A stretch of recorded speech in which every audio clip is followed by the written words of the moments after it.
Bonjour les beautés, j'espère que vous allez bien. Alors aujourd'hui, on va faire un bilan de ma routine capillaire d'été et je vous donnerai aussi des conseils pour soigner l'alopécie. Restez connectés. Alors il faut savoir que cet été, mon coup de cœur c'était l'hibiscus.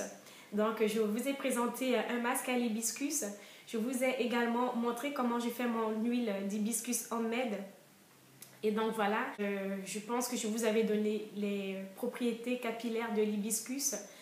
Cet été, j'ai tout fait pour vraiment utiliser l'hibiscus régulièrement dans ma routine capillaire. Et aussi, j'avais fait un vapeau, je vous l'avais dit, j'avais fait un vapeau avec de l'eau, de la glycérine végétale, l'huile de Gardenia de Ink, l'huile essentielle de géranium et la provitamine B5. J'avais fait ce vapeau et que j'utilisais chaud.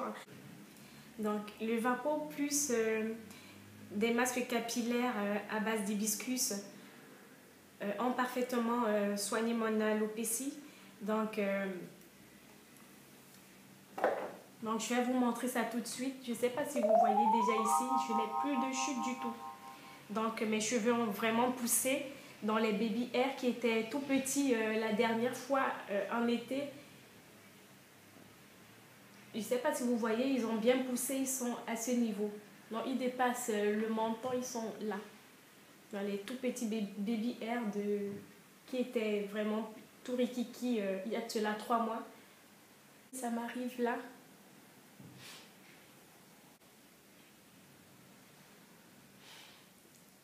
Donc mon alopécie ici, les petits creux, donc en fait ici il n'y avait pas de cheveux et là ça a vraiment poussé.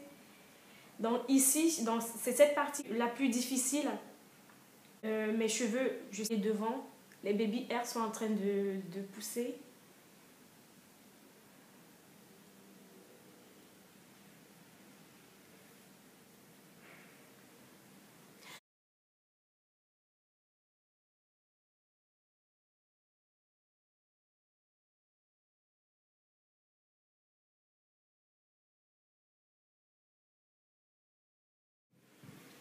Si vous aussi, vous souffrez d'alopécie et que vous êtes désespéré, comme je l'étais il y a quelques mois, restez connectés pour écouter mes conseils. A tout de suite. Alors le conseil numéro 1 que je peux vous donner est de limiter la manipulation de vos cheveux sur les zones sensibles, donc sur les zones clairsemées, sur les zones sensibles.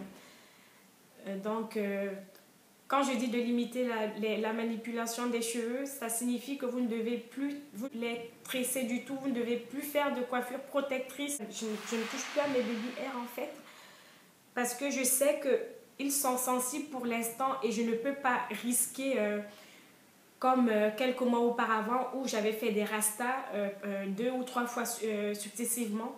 Donc, ne surtout pas faire des tresses, des rastas, surtout si vous souffrez d'alopécie.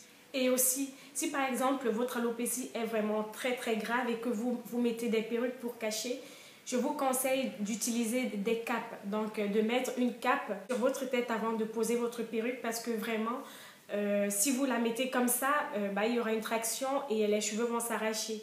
Donc, je l'ai aussi fait, j'ai des perruques, mais je me suis rendu compte que chaque fois que je mets mes perruques, mes baby hair souffrent.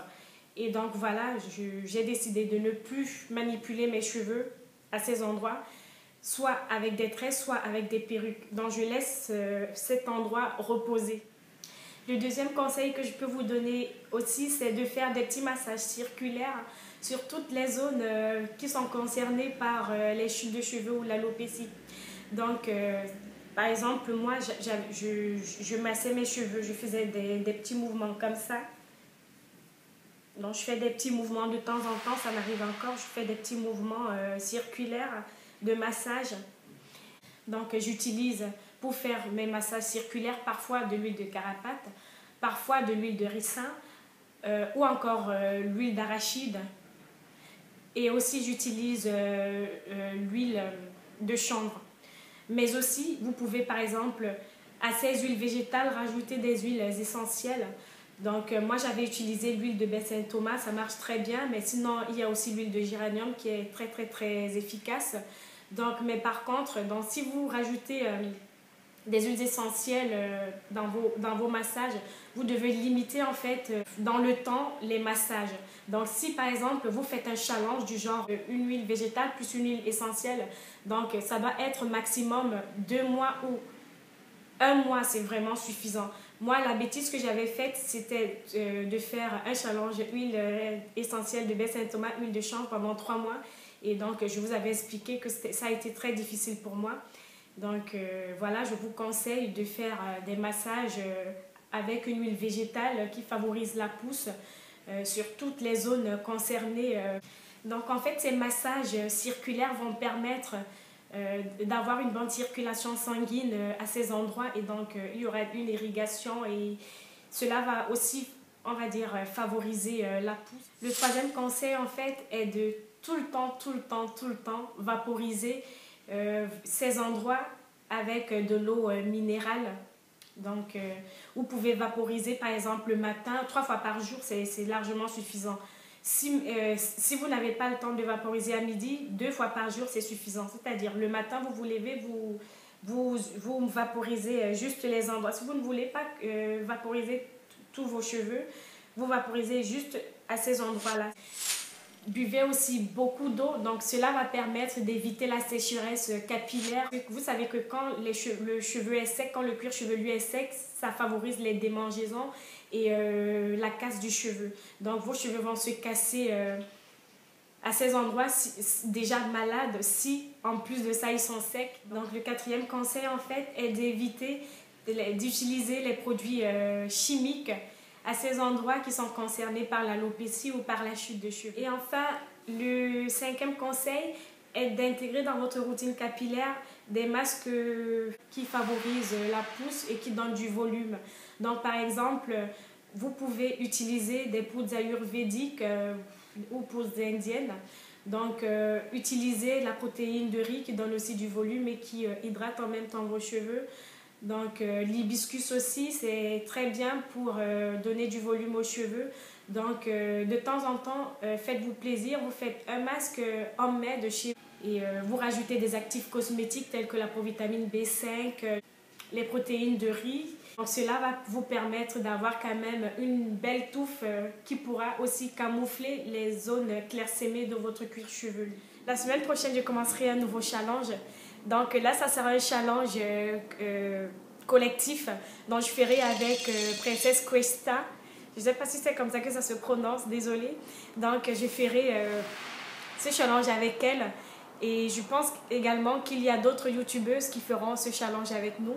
Donc voilà, c'est un challenge en fait qui consiste à faire des coiffures protectrices et en même temps faire des soins. Donc moi je vais commencer mon challenge la semaine prochaine. Et mon challenge, en fait, aura une petite particularité que je préciserai dans la prochaine vidéo. Donc, si vous voulez savoir en quoi consiste mon challenge, rendez-vous à la prochaine vidéo. Gros bisous à tous et à très bientôt.